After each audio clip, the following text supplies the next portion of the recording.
Good afternoon, I'm Milton Walker with the Midday News. A special welcome if you're watching on onespotmedia.com.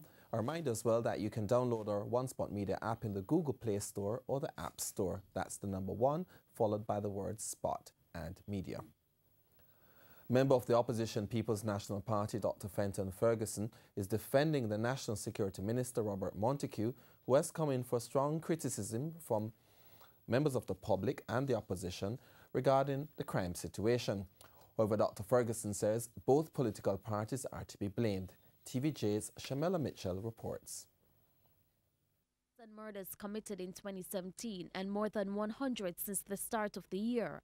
Member of the opposition, People's National Party, Dr. Fenton Ferguson, says there is no doubt the country is bleeding. However, he does not think the National Security Minister, Robert Montague, should be blamed. There's no doubt that what is taking place cannot be allowed to continue. There's absolutely no doubt that with what has happened in 2017 and the trend we have seen, Minister, in 2018, I personally believe it is unfair that the burden of all of this could be placed at the feet of the minister. Dr. Ferguson says in his view, he believes that all Jamaicans should take responsibility. And it is not fair either to put it at the feet of a commissioner. Because while leadership is always important, whether at the ministerial level or at the level of the JCF or the Jamaica Defense Force, the fact is that where we are now has taken us decades out administration to get here. Despite being in opposing political parties, Dr. Ferguson says he maintains a good relationship with Minister Montague. He says now is not the time to play politics. The interests of the country must be priority. Jamaica is our country. We can't be talking about Jamaica land we love. And at the political level, we continue to be tribalists and divided, especially on matters of crime, health, and education. Shamela Mitchell, TVJ News. A businessman was hospitalized after 2 armed men attacked him at the Spartan gym on Lady Musgrave Road in St. Andrew this morning. It's reported that the businessman, Uriel James, was in his silver Honda Civic in the parking lot of the gym when 2 men approached the vehicle and started shooting. Eyewitnesses say the men were dressed in construction gear. Mr. James was injured in the incident. However, he managed to drive himself to a medical facility. The 2 gunmen were apprehended by a team from the private security firm, King Alarm. The police were alerted and the men were taken into custody. The police say they recovered a Ruger pistol, a Glock pistol and 22 rounds of ammunition from the men. An elderly man was found dead in a gully on Spanish Town Road on Thursday. The man who is yet to be identified was discovered by students on Wednesday. However, no action was taken to rescue the man. The following day, the students checked and they noticed that the man was still in the gully. The police were called, however it was too late. By the time the man could get any assistance, he was already dead. A woman has been arrested after police seized a firearm and ammunition which was found in her possession. The weapon was seized while the Maypen police was conducting an operation in Park Hall, Frankfield, on Thursday. Reports indicate that about 7:30 in the morning, members of the security forces acting on intelligence, conducted a search of a house which was occupied by a female. During the search, the female allegedly threw an object into a washing machine. An officer retrieved the object, which was found to be an Arcus 9mm pistol with a magazine containing 13 9mm rounds of ammunition. State Minister in the National Security Ministry, Colonel Charles Jr., has outlined what he described as positive results from the state of emergency in St. James. He told yesterday's sitting of the Senate that over 12 illegal guns and over 225 rounds of ammunition have been seized. In addition, over 527 persons were detained. Among the persons detained are 12 wanted men connected to serious crimes, including murder and shooting. The security forces have also advised, Mr. President, that several more of those persons detained are strongly believed to be connected to gangs in St. James and across the country. There are currently, based on advice, 16 persons remaining in custody, some of the persons subject to further investigation. Meanwhile, opposition Senator Floyd Morris called for bipartisan support in fixing the social issues that lead to crime. My hunch is that because of the significant deterioration in terms of social infrastructure and the fact that some of the issues that should have been addressed after slavery was abolished have not been fundamentally addressed, we are having these problems today. And I am urging members that we do a detailed analysis of it and come up with an action plan. Do the right thing. That's the cry of Shadow Minister of Justice, Senator Donna Scott Motley of the People's National Party. Mr. Scott Motley said that the utterances made by Prime Minister Andrew Holness to place Acting Chief Justice Brian Sykes on probation is an affront to the legal profession, to the judiciary and citizens of Jamaica. She's calling for the Prime Minister to properly confirm Chief Justice Brian Sykes in his new position. She described the development as unprecedented in the history of Jamaica, adding that she's never before seen a Chief Justice placed on probation. Senator Scott Motley noted that the Constitution of Jamaica provides for the separation of powers of the executive, judiciary, and the legislature. She argued that the appointment of Justice Brian Sykes to act in the position of Chief Justice of Jamaica effectively undermines that principle. She argued that the Chief Justice presides over the Judicial Services Commission, which appoints members of the judiciary, and it's untenable that a person in whom such authority is vested is placed in a position where he is uncertain of his own security of tenure. The administration of the Percy Junior Hospital in Manchester are relieved this afternoon following the handing over of its refurbished rainwater harvesting facility in Glencoe, Spalding. TVJ's O'Shane Masters has the details.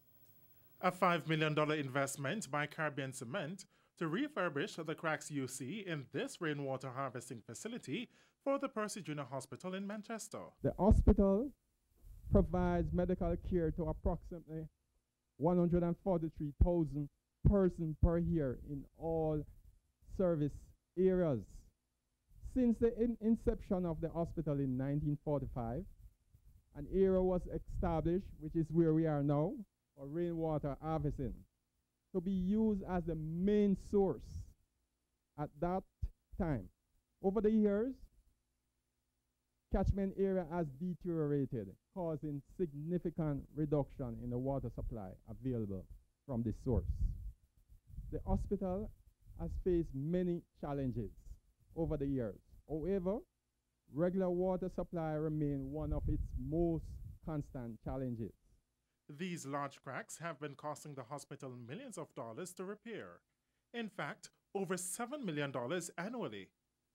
But the issue is no more, as Caribbean Cement Company has used a special technology to see the cracks in the surface of the catchment area.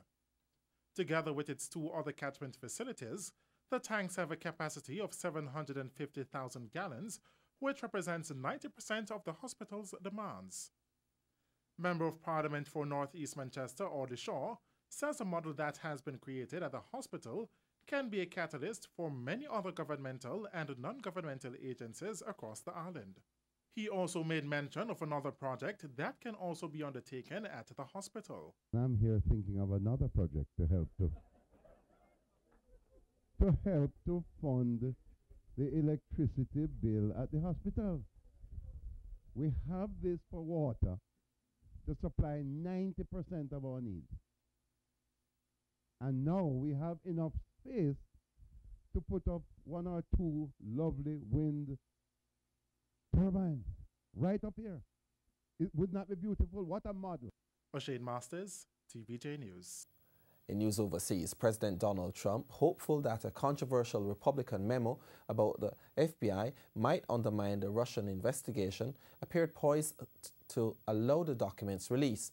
Trump and his aides signaled throughout the day that they would not use executive power to block Congress from making the memo public. The details from the CNN.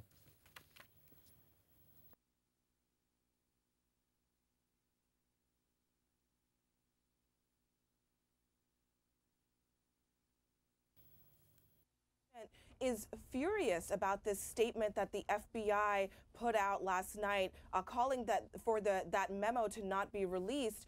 He also believes that the memo, according to our sources, will help discredit the Mueller probe. That ultimately, what this is about, from the president's perspective, is casting more doubt on the objectivity of this probe and whether or not it will be fair, whether or not it is biased against him. Now, one of the things about this memo is that it does sort of zero in on Rod Rosenstein, the Deputy Director of Attorney General, who is a centerpiece of this probe and also the source of a lot of the president's anger recently. Now, the question is, did Mueller approve a FISA application, a surveillance application that was based on this Steele dossier? Now, we have a source saying that it could very well be that Mueller extended an application that already pre-existed, and if that's the case, it may not be enough for the president to act against him. But that is the undercurrent of all of this reporting. What is the reason the president wants this memo to be released? Our sources say it is because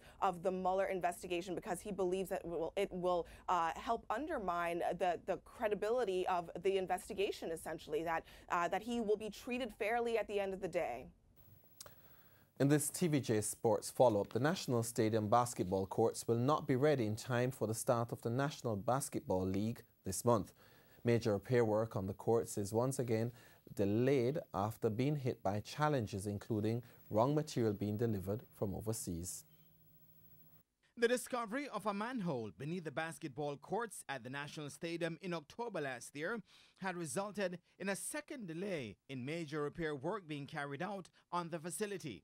It was hoped that the courts would have been ready for January with the sewage issue sorted out, but the National Water Commission still has minor work to do. The Water Commission has indicated that it will take another couple of weeks to actually complete everything that they have to do in terms of surface restoration. But of course, whatever level they take it to, we will then have to ensure that we bring it back to the requirement before we actually implement the final synthetic surface. But there is an even bigger challenge affecting the $35 million project, which began in February 2017. A second tender process to acquire the synthetic surface for the facility also fell through after being initially approved. One of the requirements is that the supplier has to provide us with documentation that this surface has been used successfully in a number of places, and they have not been able to prove that to us. Secondly, we are insisting that the Basketball Association feel completely satisfied. They looked at what came. They didn't really express dissatisfaction, but they didn't express satisfaction.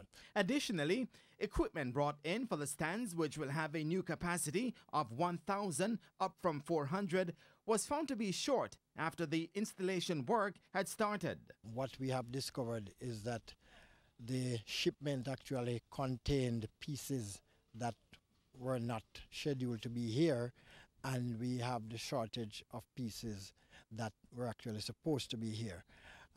We have been in touch with the suppliers and their local agents. We have just completed an inventory process, and we are effectively sorting that out so that we will get the pieces that we need. So, how will this affect the National Basketball League, scheduled to begin on February 10? They will be utilizing as much as is possible the indoor facility, particularly the National Arena, for the southern aspect of it. As you know, the NBL has the southern, the eastern, the central, and the western. So the southern is where up here would be concerned about. A June date has now been earmarked for the completion of the project. And that's Midday News. I'm Milton Walker. Join us at 7 for primetime news on behalf of the news, sports and production teams. Good afternoon.